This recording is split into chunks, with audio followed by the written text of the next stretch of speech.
ನಮಸ್ಕಾರ. News info master Kannada YouTube ಚಾನೆಲ್ಗೆ ಎಲ್ಲರಿಗೂ ಸ್ವಾಗತ.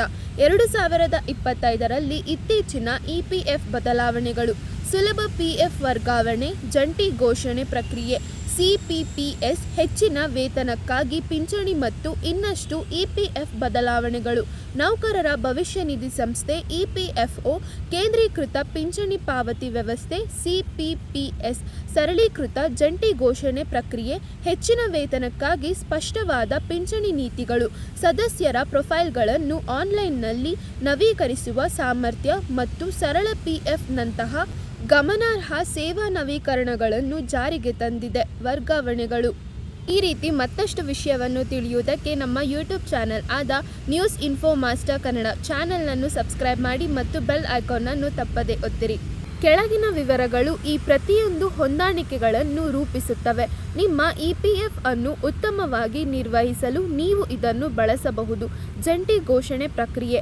ಉದ್ಯೋಗಿಗಳ ಭವಿಷ್ಯ ನಿಧಿ ಸಂಸ್ಥೆ ಇಪಿಎಫ್ಒ ಜಂಟಿ ಘೋಷಣೆ ಪ್ರಕ್ರಿಯೆಯನ್ನು ಕುರಿತು ಹೊಸ ಸುತ್ತೋಲೆಯನ್ನು ಹೊರಡಿಸಿದೆ. ಇದನ್ನು ಸರಳಗೊಳಿಸಲಾಗಿದೆ ಮತ್ತು ಎಸ್ಒಪಿ ಆವೃತ್ತಿ 3.0 ರಿಂದ ಕೆಲವು ಶಿಫಾರಸುಗಳನ್ನು ಬದಲಾಯಿಸಲಾಗಿದೆ. ಹೊಸ ಮಾರ್ಗಸೂಚಿಗಳು ಜುಲೈ 31, 2024ರಂದು ನೀಡಲಾಗಿದೆ. ಸ್ಟ್ಯಾಂಡರ್ಡ್ ಆಪರೇಟಿಂಗ್ ಪ್ರೊಸೀಜರ್ ಎಸ್ಒಪಿ ಆವೃತ್ತಿ 3.0 ಹಿಂದಿನ ಆವೃತ್ತಿಯನ್ನು ಬದಲಾಯಿಸುತ್ತವೆ. ಇತ್ತೀಚಿನ ನವೀಕರಣಗಳು ಸದಸ್ಯರಿಗೆ ಹೊಸ ವರ್ಗೀಕರಣಗಳು, ಪರಿಷ್ಕೃತ ದಾಖಲೆ ಸಲ್ಲಿಕೆ ವಿಧಾನಗಳು ಸೇರಿದಂತೆ ಪ್ರಕ್ರಿಯೆಯನ್ನು ಸುಗಮಗೊಳಿಸಲು ಪರಿಚಯಿಸಲಾದ ನಿರ್ದಿಷ್ಟ ಬದಲಾವಣೆಗಳನ್ನು ಒಳಗೊಂಡಿವೆ ಮತ್ತು ಉದ್ಯೋಗದಾತರು ಮತ್ತು ಹಕ್ಕುದಾರರಿಗೆ ನವೀಕರಿಸಿದ ಕಾರ್ಯವಿಧಾನಗಳು. ಕೇಂದ್ರೀಕೃತ ಪಿಂಚಣಿ ಪಾವತಿ ವ್ಯವಸ್ಥೆ ಸಿಪಿಪಿಎಸ್, ಉದ್ಯೋಗಿಗಳ ಭವಿಷ್ಯ ನಿಧಿ ಸಂಸ್ಥೆ ಇಪಿಎಫ್ಒ ಹೊಸ ಸುತ್ತೋಲೆಯಲ್ಲಿ ಕೇಂದ್ರೀಕೃತ ಪಿಂಚಣಿ ಪಾವತಿ ವ್ಯವಸ್ಥೆಯ ಸಿಪಿಪಿಎಸ್ ಅನುಷ್ಠಾನವನ್ನು ಜನವರಿ 1, 2025ರಿಂದ ಜಾರಿಗೆ ತರುತ್ತಿದೆ. ಸಿಪಿಪಿಎಸ್ ಭಾರತೀಯ ರಾಷ್ಟ್ರೀಯ ಪಾವತಿ ನಿಗಮ ಎನ್ಪಿಸಿಐ ಮೂಲಕ ಪಿಂಚಣಿ ಪಾವತಿಗಳನ್ನು ಸಕ್ರಿಯಗೊಳಿಸುತ್ತದೆ. ಭಾರತಾದ್ಯಂತ ಯಾವುದೇ ನಿಗದಿತ ವಾಣಿಜ್ಯ ಬ್ಯಾಂಕ್ನ ಯಾವುದೇ ಶಾಖೆಯಲ್ಲಿ ಯಾವುದೇ ಬ್ಯಾಂಕ್ ಖಾತೆಗೆ ಪ್ರಕ್ರಿಯೆಗೊಳಿಸಲಾಗುತ್ತದೆ. ಕೇಂದ್ರೀಕೃತ ಪಿಂಚಣಿ ಪಾವತಿ ವ್ಯವಸ್ಥೆ ಸಿಪಿಪಿಎಸ್, ಉದ್ಯೋಗಿಗಳ ಭವಿಷ್ಯ ನಿಧಿ ಸಂಸ್ಥೆ ಇಪಿಎಫ್ಒ ಹೊಸ ಸುತ್ತೋಲೆಯಲ್ಲಿ ಕೇಂದ್ರೀಕೃತ ಪಿಂಚಣಿ ಪಾವತಿ ವ್ಯವಸ್ಥೆಯ ಸಿಪಿಪಿಎಸ್ ಅನುಷ್ಠಾನವನ್ನು ಜನವರಿ 1, 2025ರಿಂದ ಜಾರಿಗೆ ತರುತ್ತಿದೆ. ಸಿಪಿಪಿಎಸ್ ಭಾರತೀಯ ರಾಷ್ಟ್ರೀಯ ಪಾವತಿ ನಿಗಮ ಎನ್ಪಿಸಿಐ ಮೂಲಕ ಪಿಂಚಣಿ ಪಾವತಿಗಳನ್ನು ಸಕ್ರಿಯಗೊಳಿಸುತ್ತದೆ. ಭಾರತಾದ್ಯಂತ ಯಾವುದೇ ನಿಗದಿತ ವಾಣಿಜ್ಯ ಬ್ಯಾಂಕ್ನ ಯಾವುದೇ ಶಾಖೆಯಲ್ಲಿ ಯಾವುದೇ ಬ್ಯಾಂಕ್ ಖಾತೆಗೆ ಪ್ರಕ್ರಿಯೆಗೊಳಿಸಲಾಗುತ್ತದೆ.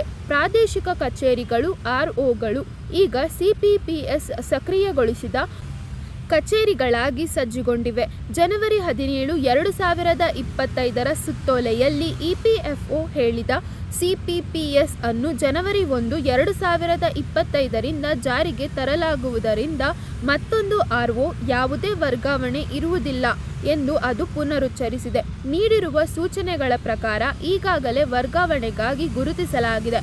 ಆದರೆ ಇನ್ನು ಈ ಆಫೀಸ್ ಮೂಲಕ ವರ್ಗಾಯಿಸಿದ ಪ್ರಕರಣಗಳಿಗೆ ಕ್ಲೈಮ್ ಅನ್ನು ಸ್ವೀಕರಿಸಿದ ಮೂಲ ಆರ್ಒ ಯಾವುದೇ ಇತರ ಆರ್ಒಗೆ ವರ್ಗಾಯಿಸಿದೆ ಅದನ್ನು ಪ್ರಯೋಗಿಸಬೇಕು. 1ನೇ ಜನವರಿ 2025ರ ನಂತರ ಈ ಕ್ಲೈಮ್ಗಳನ್ನು ಅಗತ್ಯ ಕ್ರಮಕ್ಕಾಗಿ ಮೂಲ ಕಚೇರಿಗೆ ಹಿಂತಿರುಗಿಸಲಾಗುತ್ತದೆ.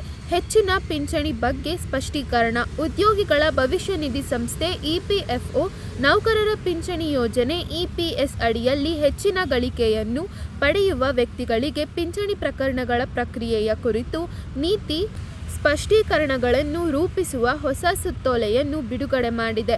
ಹೆಚ್ಚಿನ ವೇತನದ ಮೇಲಿನ ಪಿಂಚಣಿ ಪಿಒಎಚ್ಡಬ್ಲ್ಯೂ ಪ್ರಕರಣಗಳಿಗೆ ಸಂಬಂಧಿಸಿದ ನಿರ್ದಿಷ್ಟ ನೀತಿ ಸಮಸ್ಯೆಗಳ ಕುರಿತು ಕ್ಷೇತ್ರ ಕಚೇರಿಗಳು ಪ್ರಶ್ನೆಗಳನ್ನು ಎತ್ತಿದ್ದವು.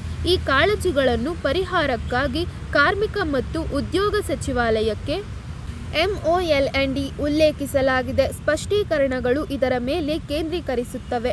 ಪಿಂಚಣಿದಾರರ ವರ್ಗಗಳ ನಡುವೆ ಪಿಂಚಣಿ ಲೆಕ್ಕಾಚಾರದಲ್ಲಿ ಈಕ್ವಿಟಿಯನ್ನು ಖಾತ್ರಿಪಡಿಸುವುದು, ವಿನಾಯಿತಿ ಪಡೆದ ಸಂಸ್ಥೆಗಳಿಗೆ ಟ್ರಸ್ಟ್ ನಿಯಮಗಳನ್ನು ಕಟ್ಟುನಿಟ್ಟಾಗಿ ಅನುಸರಿಸಿ, ಎರಡನ್ನೂ ಬೆರೆಸದೆ ಬಾಕಿ ಮತ್ತು ಪಿಂಚಣಿ ಬಾಕಿಗಳಿಗೆ ಸ್ಪಷ್ಟ ಪ್ರಕ್ರಿಯೆಗಳನ್ನು ನಿರ್ವಹಿಸುವುದು. ಈ ಸ್ಪಷ್ಟೀಕರಣಗಳು POHW ಪ್ರಕರಣಗಳನ್ನು ನಿರ್ವಹಿಸುವಲ್ಲಿ ಸ್ಥಿರತೆ ಮತ್ತು ಪಾರದರ್ಶಕತೆಯನ್ನು ಖಾತರಿಪಡಿಸುವಾಗ ಕಾನೂನು ಮತ್ತು ಕಾರ್ಯವಿಧಾನದ ಮಾನದಂಡನೆಗಳೊಂದಿಗೆ ಕ್ಷೇತ್ರ ಕಾರ್ಯಾಚರಣೆಗಳನ್ನು ಜೋಡಿಸುವ ಗುರಿಯನ್ನು ಹೊಂದಿವೆ. EPF ಸದಸ್ಯರ ಪ್ರೊಫೈಲ್ ಅಪ್ಡೇಟ್. ಉದ್ಯೋಗಿಗಳ ಭವಿಷ್ಯ ನಿಧಿ ಸಂಸ್ಥೆ EPFO ಸದಸ್ಯರ ಸೇವೆಗಳನ್ನು ವರ್ಧಿಸಲು ಮತ್ತು ಸದಸ್ಯರ ಡೇಟಾದ ನಿಖರತೆಯನ್ನು ಖಾತರಿಪಡಿಸುವ ತನ್ನ ಸಮರ್ಪಣೆಯನ್ನು ಪ್ರದರ್ಶಿಸಲು ಸದಸ್ಯರ ಪ್ರೊಫೈಲ್ ನವೀಕರಣ ಪ್ರಕ್ರಿಯೆಯನ್ನು ಗಣನೀಯವಾಗಿ ಸರಳಗೊಳಿಸಿದೆ. ನವೀಕರಿಸಿದ ಪ್ರಕ್ರಿಯೆಯ ಪ್ರಕಾರ ಈಗಾಗಲೇ ಆಧಾರ್ ಮೂಲಕ ಯೂನಿವರ್ಸಲ್ ಅಕೌಂಟ್ ನಂಬರ್ UAN ಅನ್ನು ಪರಿಶೀಲಿಸಿರುವ ಸದಸ್ಯರು ತಮ್ಮ ಹೆಸರು, ಜನ್ಮ ದಿನಾಂಕ, ಲಿಂಗ, ರಾಷ್ಟ್ರೀಯತೆ, ತಂದೆ ಅಥವಾ ತಾಯಿಯ ಹೆಸರು, ವೈವಾಹಿಕ ಸ್ಥಿತಿ, ಸಂಗಾತಿಯ ಹೆಸರು, ಸೇರುವ ಮತ್ತು ನಿರ್ಗಮಿಸುವ ಸೇರಿದಂತೆ ತಮ್ಮ ವೈಯಕ್ತಿಕ ಮಾಹಿತಿಯನ್ನು ನವೀಕರಿಸಬಹುದು. ಯಾವುದೇ ಪೋಷಕ ದಾಖಲೆಗಳನ್ನು ಅಪ್ಲೋಡ್ ಮಾಡದೆಯೇ ದಿನಾಂಕಗಳು ಮತ್ತು ಜನ್ಮ ದಿನಾಂಕ ಅಕ್ಟೋಬರ್ 1, 2017 ಮೊದಲು UAN ಅನ್ನು ನೀಡಿದ್ದರೆ ಅಪ್ಡೇಟ್ಗೆ ನಿರ್ದಿಷ್ಟ ಸಂದರ್ಭಗಳಲ್ಲಿ ಉದ್ಯೋಗದಾತರ ಪ್ರಮಾಣೀಕರಣದ ಅಗತ್ಯವಿದೆ. PF ವರ್ಗಾವಣೆ. ಉದ್ಯೋಗಿಗಳ ಭವಿಷ್ಯ ನಿಧಿ ಸಂಸ್ಥೆ EPFO ಉದ್ಯೋಗವನ್ನು ಬದಲಾಯಿಸುವ EPFO ಸದಸ್ಯರಿಗೆ ಭವಿಷ್ಯ ನಿಧಿ PF ಖಾತೆಗಳನ್ನು ವರ್ಗಾವಣೆ ಮಾಡುವ ವಿಧಾನವನ್ನು ಗಣನೀಯವಾಗಿ ಸರಳಗೊಳಿಸಿದೆ. ಜನವರಿ 15, 2025 ಹೊರಡಿಸಲಾದ EPFO ಸುತ್ತೋಲೆಯ ಪ್ರಕಾರ ಈ ಮೇಲಿನ ಸಂದರ್ಭಗಳಲ್ಲಿ ಆನ್ಲೈನ್ ಖಾತೆ ವರ್ಗಾವಣೆ ವಿನಂತಿಗಳನ್ನು ಹಿಂದಿನ ಅಥವಾ ಪ್ರಸ್ತುತ ಉದ್ಯೋಗದಾತರ ಮೂಲಕ ರವಾನಿಸಬೇಕಾಗಿಲ್ಲ. ಈ ವಿಡಿಯೋ ನಿಮಗೆ ಇಷ್ಟವಾದಲ್ಲಿ ನಿಮ್ಮ ಸ್ನೇಹಿತರೊಂದಿಗೆ ಕೂಡ ಹಂಚಿಕೊಳ್ಳಿ. ವಂದನೆ.